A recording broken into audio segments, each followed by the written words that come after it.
Good morning. Excuse me. Good morning to all. And I want to discuss self-righteousness today because it's so easy to be self-righteous and feel like you're in the right or feel like you're living the correct lifestyle, but you'll always find something to correct. So I'm going to go to Romans chapter 3. We're going to read verses 1 through 4 and skip down. What advantage then hath the Jew? Or what profit is there of circumcision? Much every way, chiefly because that unto them were committed the oracles of God. So circumcision, cutting off the foreskin of your penis if you're a man. And this is the New Testament saying, what profit is it? Because it's not just you cutting off your skin like everybody thinks. If you have a spiritual eye, then you care about the spiritual part of it. It's a covenant with God that you're fulfilling, because you believe that this is part of the mission to gain eternal life. This is the fulfillment of one of the promises of God. Right? You're not carnal for doing this. Verse 3. For what if some did not believe? Shall their unbelief make the faith of God without effect? Now, we have people that are called the uncircumcision. So what about those people, right? God forbid. Yeah, let God be true, but every man a liar. As it is written, that thou mightest be justified in thy sayings, and mightest overcome when thou art judged. So these people must do the same thing. Okay? Let's skip down to verse 9. What then? Are we better than they? No, in no wise. For we have before proved, both Jews and Gentiles, that they are all under sin. A lot of Jews thought they were better than the Gentiles and whatnot. But mankind, period, did not know anything about righteousness or God until God said something. This book was written by men, but it was inspired by God. And it was delivered through the Israelites, but the Israelites didn't know anything. God taught them commandments, right, in the wilderness. Verse 10, as it is written, there is none righteous, no, not one. So there is no such thing as a righteous person. Verse 21, but now the righteousness of God without the law is manifested, being witnessed by the law and the prophets. Verse 22, even the righteousness of God, which is by faith of Jesus Christ, unto all, and upon all them that believe, for there is no difference. Let's go, what's verse 23. For all have sinned, and come short of the glory of God, being justified freely by his grace, through the redemption that is in Jesus Christ, whom God has set forth to be a propitiation through faith in his blood, to declare his righteousness for the remission of sins that are past, through the forbearance of God. Verse 26, to declare, I say, at this time his righteousness, that he might be just, and the justifier of him which believeth in Jesus. So Jesus the Christ is the one, if you believe in what he did. If you believe that what he did covered you, right? When you repent, because Jesus only covers the repentance, right? He only covers you if you repent.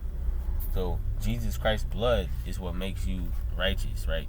But you're submitting your righteousness for the righteousness of God. So God's righteousness is on behalf of you, right? So God's not looking at your righteousness; he's looking at Christ's righteousness. Christ is standing in front of you for God. Verse 31. Do we then make void the law through faith? God forbid. Yeah, we established the law. So this is very, lawyer-like, because, he was a lawyer. And so people don't like to read all the way to the end. And so if you get to that last verse like we just read, you'll see that righteousness has standards. So we have the commandments of God for a reason. I'm sorry. Let's go to Luke 18. There's certain things you can and can't say out of your mouth, because what you think about other people you can really be talking about yourself. Luke 18. We're going to start at verse 8.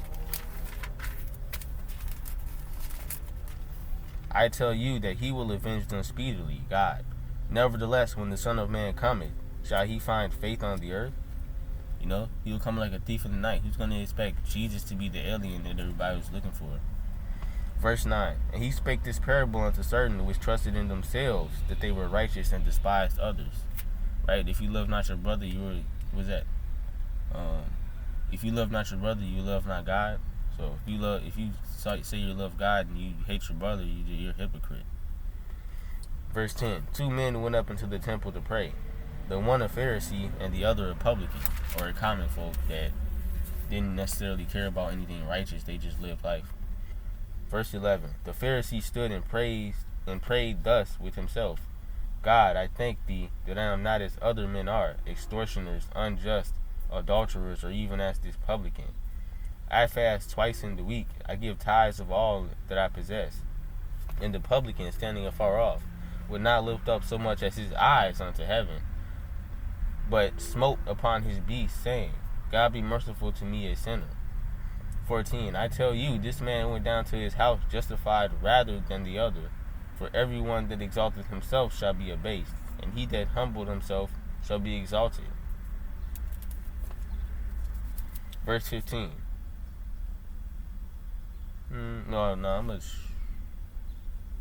Let's keep, that's it. That's kind of another subject. So, basically, he's talking in his 14th verse, the man went down to his house justified rather than the other. So, if there's no such thing as a righteous person, why are you talking about somebody like that? As if you are righteous, So basically, just, people who gossip to themselves, I know a lot of those people. It's very, very common. It's not something that's a mystery. Like, you're not a righteous person because you'll see more of your flaws if you're humble. If you're not a humble person, you'll say things like this. This man's prideful. I fast and give tithes. But maybe this man has a lot of money. Maybe this man was raised like this, so it's how he thinks. But what about somebody that has to transition, right? Like me, I'm a convert. It was very hard. And that person's not better than me because they've been there for a long time. If they have the capacity, they need to do more and show the example. It's the spiritual growth, But let's go to Romans 10. Don't forget, you can fall off just like anybody else. Verse 2. For I bear them record that they have a zeal of God, but not according to knowledge. This is the apostle speaking about the children of Israel, which was the church at the time. There was no Catholic church. Verse 3. For they, being ignorant of God's righteousness, and going about to establish their own righteousness, have not submitted themselves unto the righteousness of God. So, if you have your own righteousness, you can't have the righteousness of God. But if you submit yourself unto the righteousness of God, then you're not living by your own righteousness. You can't say it's you. You're saying that you're living by God's principles, God's righteousness. That's what it means. You can't have your righteousness and his. But you have a good day.